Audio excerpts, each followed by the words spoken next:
Today's episode's about film handling, from can all the way through to putting it in the magazines and getting it out of the magazines and how to label things right.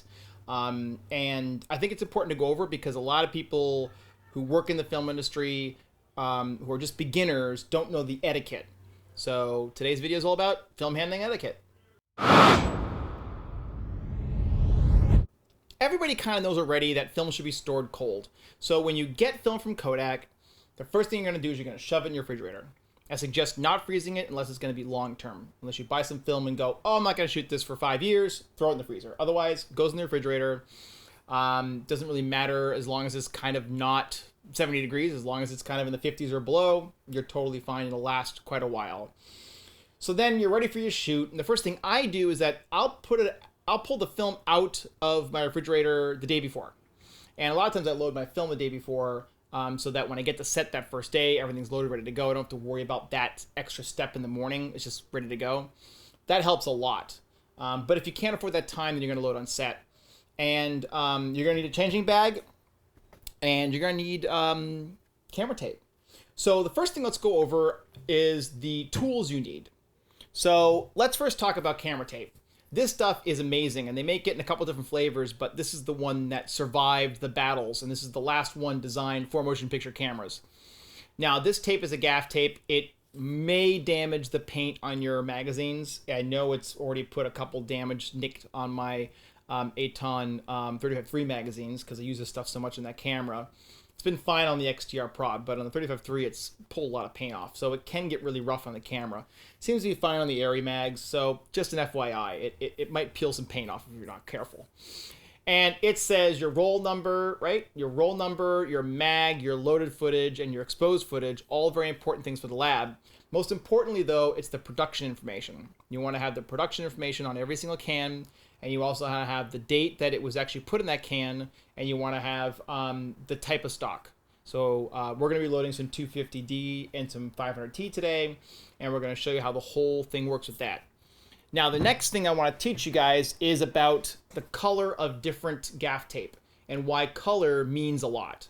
So I don't know when this happened. I don't know who made the rules or whatever, but there's a color code for the different film stocks.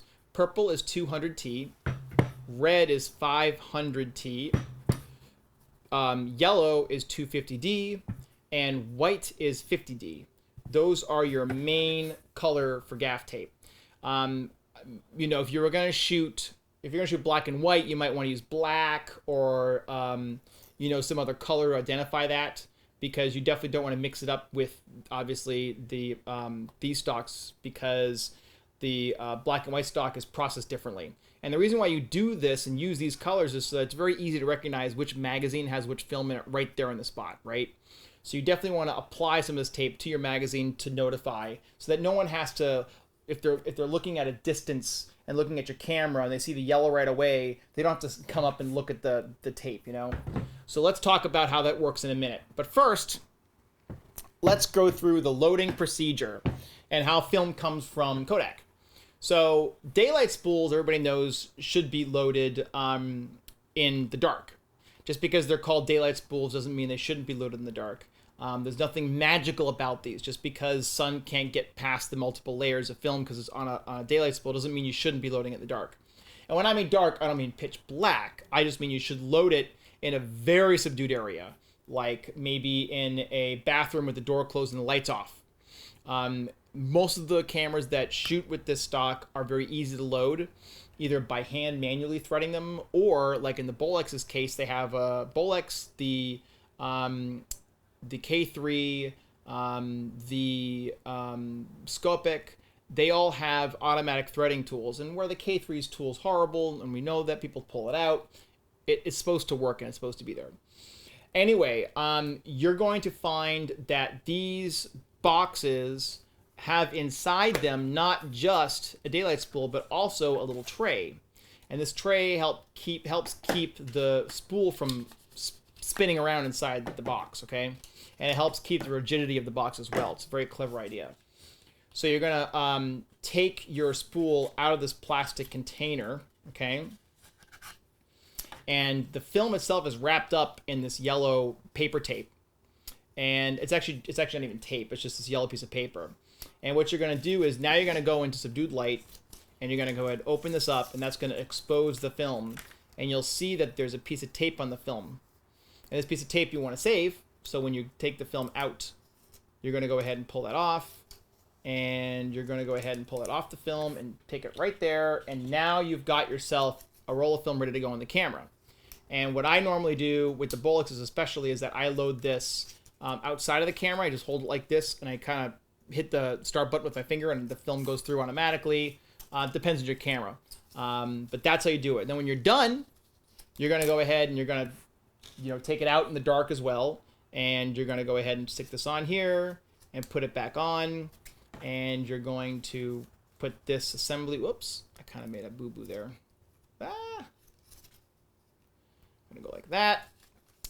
And we're going to go ahead and stick this on like so. And it kind of folds over like this. So it has a little bit of some fold. And then it fits back in here. And this goes back in the box. And then you're going to undo the tape here. This tape right here. And you're going to pull this tape off like that. And you're going to fold this over. And it's going to stick the box shut. And then what I normally do, and what's very important, is in the back, you need to write the production name, your name, and your telephone number. So that when you drop off at a lab, there's no problems. They know exactly who this roll of film goes to. Very, very important to write your information on the back of the roll of film. Now, on Super 8mm, you can write it right on the cartridge, but on this, write it right on the film box. Very important. That's kind of how daylight spools work. Really simple. So now, let's talk about 16mm. Film that's in a can like this needs to be loaded in the dark almost all the time, unless you're buying really old film, and then sometimes they made daylight spools in cans as well back a long time ago. But modern days, film that's in a can needs to be loaded in the dark. It says so on the back, needs to be total darkness. Unlike the daylight spools, which protect from light leaking on the edges, there's nothing to protect this roll of film in here. So it has to be loaded in the changing bag. So the question is, what is a changing bag?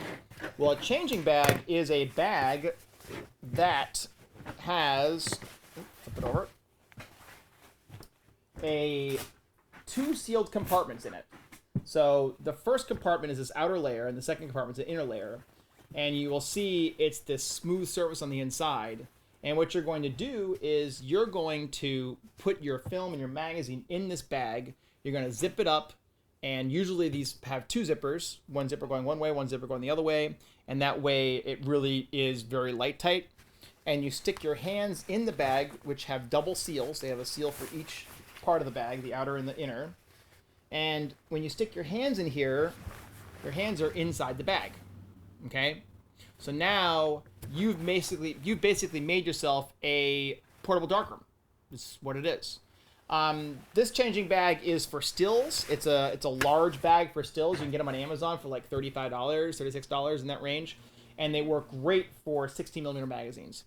They won't work for 35mm. For 35mm, you need a changing tent, which I have as well. And it's a big silver thing made by Harrison that is really fantastic. And they're like $175 new. I suggest buying the jumbo one because then you can use the big 1,000-foot magazines in it. If you buy just the normal size or the smaller sizes, it's still 16mm is about the best you can do. They're really cool because the changing tents have a zipper on the front of them like a tent you'd go into. And so it's easy to pull things in and out. It's a little bit easier of a project. It's easier to use than these, but they require some setup. And these fold up into a much smaller space. So I can stick this in with my camera. So if somebody doesn't have a changing bag, they can just use this, and it's kind of a backup bag for that reason. So, that's what a changing bag looks like. That's how it functions. We're going to go ahead and pull this away from here. And we're going to pretend that we're putting stuff in this changing bag, because if I show you how to load film in a changing bag, you're not going to see anything because it's going to be in a changing bag. Make sense? So, before you put anything in the changing bag, you want to do two things. The first thing I do is that I write out the roll of film information ahead of time, because generally you know what roll is what right away. Okay, so let's go ahead and do that. And so where do I start? Right over here. So we're gonna say this. Let's just say that we're just starting out our day. So this is roll, you know, A001, and we're going to pretend this is mag A, and we're going to load 400 feet, but we don't know how much exposed film is coming out of this mag yet. We'll write that when we're done. Production is happy, because we're happy today.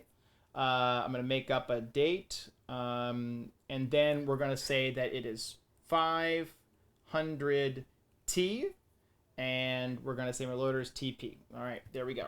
So that's our sticker that we're going to be putting on our magazine, and when we're done, the sticker is going to go on to the can. So here's what we're going to do. I'm going to go ahead like this, and we're going to pull off our little sticker, and what we're going to do is prepare this and put it aside. Boop, there it is, right in the side. Okay. Now we're going to go ahead and open up our can,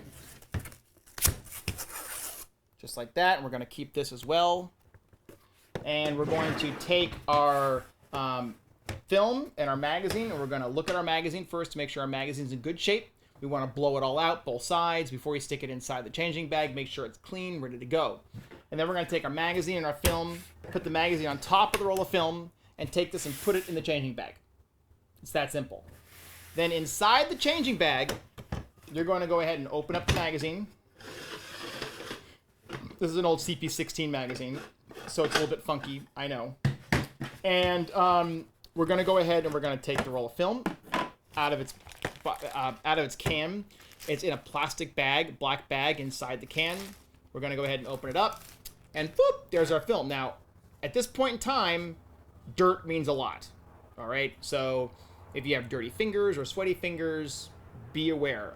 Sometimes if I have really sweaty fingers for some reason, like I'm on set, I'll use little white gloves, because the gloves will help reduce the sweat going through, because you do not want the edge of this film to get sweaty.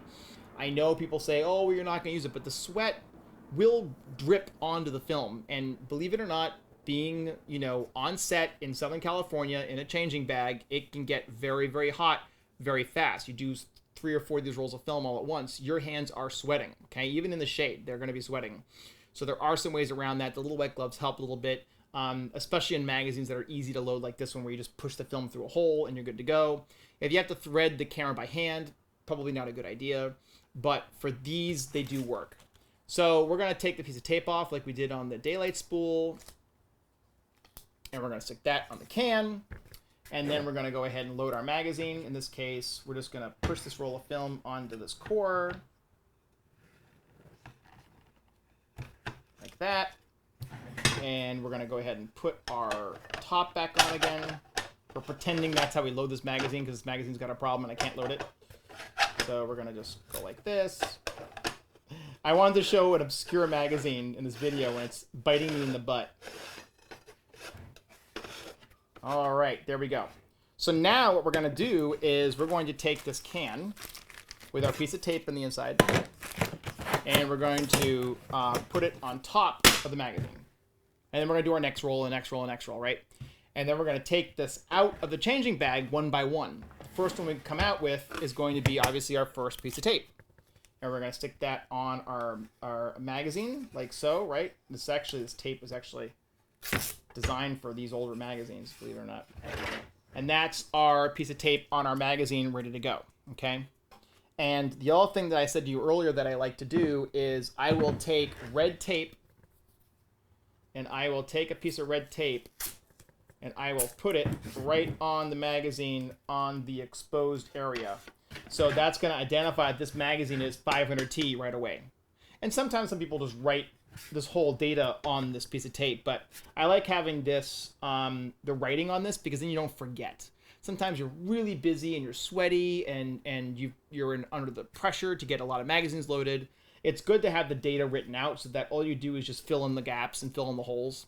Sometimes what I'll do is I will build these up in the morning. I'll build like 10 of them up on the truck that has our darkroom in it, and I'll just stick them up and have them ready to go. And that way, when there's no confusion what rolls A and B and C and D. I'm sorry. There's no confusion what roll is 1, 2, 3, 4, 5, because it does matter. You do want to have a direct connection to what roll you're shooting at what time of day.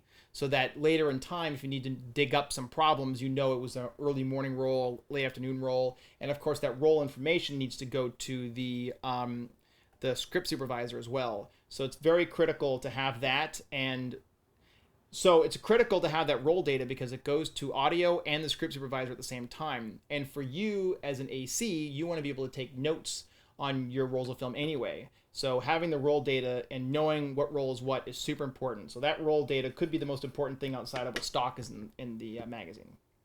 So now we're done with our shoot. The magazine's coming back, and the first thing I do is I'm going to take my can and I'm going to put it back with the magazine. In this case, because there's nothing in it, I'll put it on top. Put the whole thing in my changing bag, and then I just do the process all over again. I open up the can, take out the black bag, peel the tape off the magazine in a lot of cases, because in some cases it's blocking like this one is. And I'm going to go ahead and stick that on my can. I'm just going to stick it like that because I don't want to ruin my can. And then I'm going to go ahead and take the cover off my magazine. In this case, it should be the other side, obviously. And take my roll of film out and be very gentle. And then I'm gonna put the sticker on it because you don't want the film flapping around. So there's my sticker, and then I'm gonna take my roll of film with I want to hold it like this whenever possible. And I'm gonna stick this in my changing.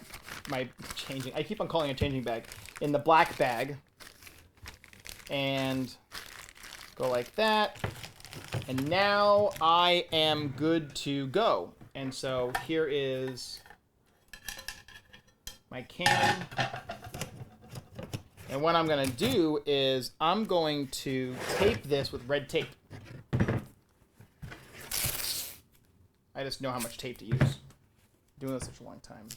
Now I'm going to tape this with red tape. Just like so. And I'm going to peel off the sticker right here. So there's a sticker right here, and I'm going to peel the sticker off, boop, like that, right? Boop. And then I'm going to stick on my roll of film this sticker, just like that. So this is how the roll of film should go to the lab. It should not look like a new roll of film, okay? So what makes it not look like a roll of film? New roll of film doesn't have the Kodak tape on it. It's got gaff tape on it. So that's one thing that we know right away. It's a used roll of film. We know that for sure.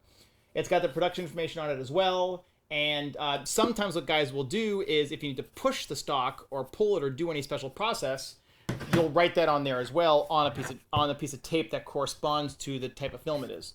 So push, one, stop, right? So we'll write that on here, and we'll put that on here like this as well. So there you go. Push one, stop. The information on a 16 millimeter, you're probably going to probably pull out 400 feet as well. So you're going to write 400 as well, and there it is. Our production information, what kind of stock it is, the loader, roll, mag, exposed, and loaded footage, and then push one stop if you're going to push one stop. And that's what the can should look like going to the lab. Okay, makes sense? So now let's move on to larger magazines, okay? And larger magazines and larger film is a real problem, especially 1,000-foot loads, because they can get unseated very easily, and it can really lead to things not working very well. So you have to be very cautious with 1,000-foot loads of film. Fresh from Kodak, they're relatively loaded tight, but I'm going to show you some techniques to kind of save yourself some headaches. So again, we're going to have a changing tent this time, not a changing bag. And we're going to take our magazine, and we're going to make sure that our magazine is clean. So we're going to go ahead and open it up. And we're going to get our container of air, compressed air. We're going to spray it down, make sure there's no dirt in this thing at all. Keep it clean. Clean magazine is a good magazine. And then we are going to take our tape off like we showed in the other video. This piece of tape is trash, so I'm going to throw it away because it's been used so many times, and so is this one. It's all good in the hood. And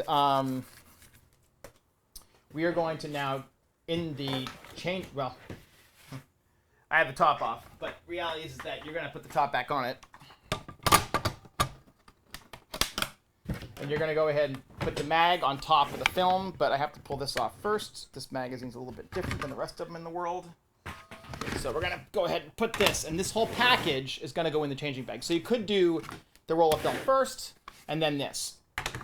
And throw that in there, and of course, I'm going to go ahead and fill out my data first.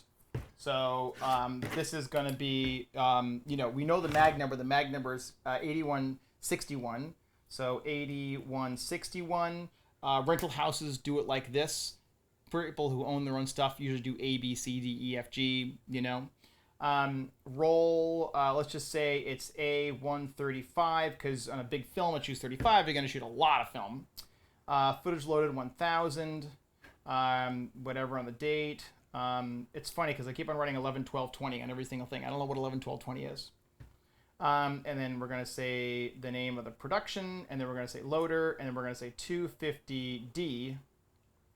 And with these magazines that are really easy to put tape on without a problem, I'll pre-tape them.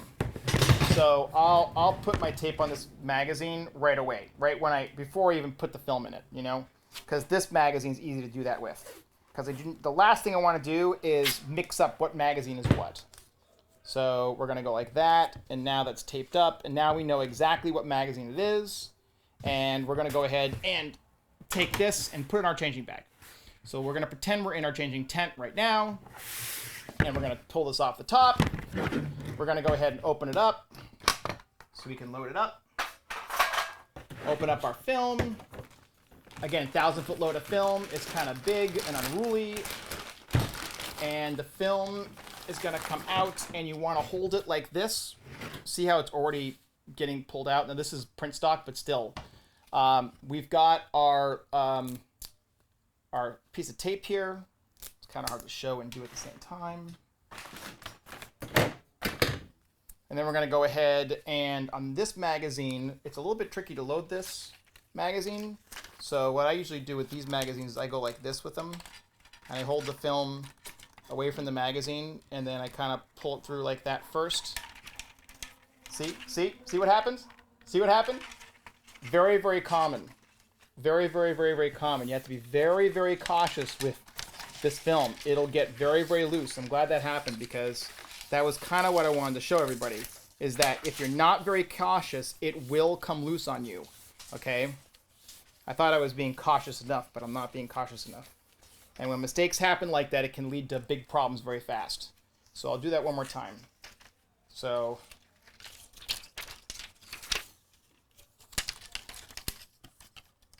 I tried to hold it with enough, but I guess it wasn't enough. So once you get it in the slot, then you can go ahead and you can put the whole thing on. Whoops, got to pull the pin out. And you can go ahead and slide that right on. Boop. And lock that in place.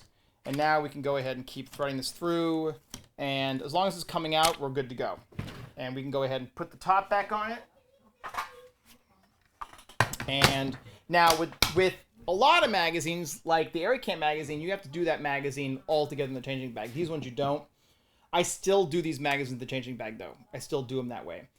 With 16 mags, you know, and if you're a beginner, it's fine. You can pull them out, but these you got to do all in the bag. So this one we don't have to. And so we'll pull this one out of the bag. Put the black bag back in the can. Doesn't matter which film goes in what can. Nobody cares.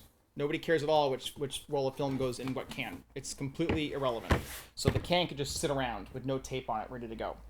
And then you're going to load the rest of the magazine up, and you're good to go on your shoot, because you've already labeled it, right? So now when we're done with our shoot, okay, first thing we're going to do, again, is we're going to take our tape, we're going to pull it off the magazine, we're going to put it on our can. That's our first step. So tape goes in the can, first step. We're going to peel the label off right away before we even put the mag in the bag. So our can's already labeled. Sometimes what I'll do is if it needs to be pushed or pulled, I'll go ahead and I'll grab my tape to do that before I even put the roll of film in the can. Push, one, stop. Let's do 2 stops. and I'll put that right on the can right away, so that I know what's going on, because I know this coming right off the chute that the DP said, oh, hey, we got to push that 2 stops. Okay, great. So I know that I'm putting it on the can right away. Putting the roll of film on the can, putting it all in my changing bag. In the changing bag, I'm going to open it up, and I'm going to pull the roll of film out. So here we go. You can see why you need a big changing tent for this. Now, when you're pulling the roll of film out of the camera, it's a little bit more tricky than putting it in, because, as you can see, there's not much to grab onto.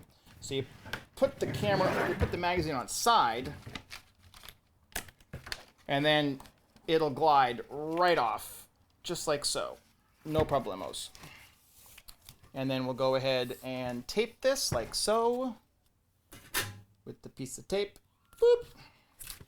And then we'll hold it like a pizza pie, or hold it by its side. A lot of guys hold it like this. It's probably the best way to hold it. So don't listen to me about holding it like a pizza pie, unless you're gonna hold it like that. You can hold it like that, but see what's happening? It's already kind of building itself into a mountain. So you be very weary of that. It'll be super loose coming out of the camera. Super, super loose. Way more than it will be going into the camera. Way, way, way more. And so we got our bag here, and we're going to put this into our bag.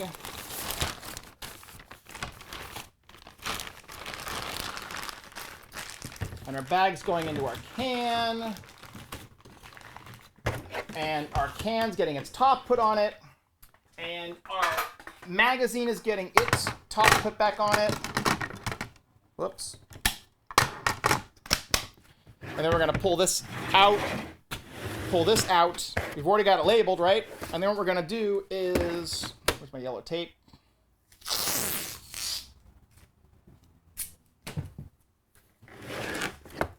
It's a squeeze and tape magazine can. These usually are squeeze and tapes. You gotta kind of squeeze and tape them. Unfortunately. I wish that weren't the case. But 1,000-footers, the black bag is so big on the 1,000-foot rolls of film that they don't want to be put back in their cans. They really don't. That's why the stock tape just falls apart. And that's our roll of film. Ready to go. Ready to go to the lab. Again, remember, yellow tape on the outside that matches the kind of roll it is. Yellow tape on the push if you're going to push or pull. And then we have our standard camera tape on it as well to identify what production it is. Some productions, some of the bigger productions will have their own camera tape made. I've been on a couple of shows like that where they actually have a company basically print their own labels. And all you do is fill that label out. I guess it's camera tape, but it's not just a label. And it's made with a sticky material like this, and you just basically print them out on set, and you just fill in the data, and then stick it on the mag, and then pull up the mag and stick it on the canister. Now, the other way to do it is to have a label on the magazine and a label on the canister as separate things, right? And remember what I said earlier about labeling the mag? I forgot to do that. But yeah, you do want to label the mag with a piece of yellow tape if it's the right stock, right? The tape that matches the right stock. You do want to do that in all the mags. I didn't do that. Again, this isn't a class about loading magazines. This is a class about how to deal with the film. So now you're done with all your film, right? We loaded a 400-foot and a 1,000-footer. And then so what's the next step? In film handling practice, the next step would be to drop us off at a courier and have it dropped off at the lab for immediate processing. Now, nowadays, a lot of people can't do that because they just can't get to the lab fast. But I always recommend get it to the lab as fast as possible. It's the safest at the lab. It's not safe in the back of your car at all. So if you can't get to the lab that day, maybe you need to ship it to a lab, then you need to put it in your refrigerator immediately, okay? Because you don't want it out in the heat. You don't want it, getting damaged. So throw it in your refrigerator and then immediately box it and ship it the next day. The thing about film is it's like eggs. The faster you process it, the better the image is going to be. That's why when you watch professional movies, you notice that they have much less grain than non-professional movies. And that's not because the cinematographers are bad and the scan's bad. It's because those guys who shoot these low-budget movies use older film and they take their time and process it, much later than when they shot it. Every single minute you miss not processing your film is a minute you're going to have a more fog layer. It's going to have a larger fog layer, which means that to transfer to video, you're going to have to push more light through it, which means you're going to see more noise, more grain in the film. So remember that. I have a whole video about that, discusses that in great detail. So just remember, film handling wise, get it off to the lab right away, fill the paperwork out, make sure that you have a camera report from set if you have anything special on the roll of film. Otherwise, what I normally do is that I will fill out the special rolls and keep them separate, okay? So if I have a roll of film, it's a push to stop roll of film, I will keep that roll of film separate from non-push rolls. It'll be on its own, it'll be in its own box in its own way, so that if I need to scan that differently, I can, okay? But 1,000-foot rolls of film on 35 millimeter, it's not so big of a deal, but with 16 millimeter, you might take 3 rolls of film and stick them on a 1,200-foot roll. And if one of those rolls of film is like 500, another roll of film is like 250, another roll of film is 50, that's not good for a scanner. So you need to make sure that every group of roll of film that you are scanning, right, is the same type of stock and is in the same situation. No pushes, no maybe underexposed moments, just the right stuff all together, packaged together. So when the guy's scanning it, he looks at the first frame and he sets the dials of the first frame, then you are going to have a good scan. Now, I know that that's a little bit more than what a film handler needs to know, but a film handler needs to know that that's an important thing. And when you fill out the paperwork for the show, especially at places like Photocam where they have a lot of options on the paperwork, make sure you denote those things. Not only denoting that you want to push the roll of film 2 stops because it says so on the can, but also denoting that anything that's unusual about the roll based on the notes that come with the roll of film from the shoot, that you denote that all on the paperwork, especially if you're going to scan it there. So I hope this video has kind of filled in a little bit of gaps about loading and handling film, especially because I think nowadays these colors are a big standard and a lot of people still don't know about them. And it's very important to be aware of these techniques and tricks so that you don't make any mistakes on your first shoots. So thanks for watching this video. Don't forget to like and subscribe, and I will see you next time.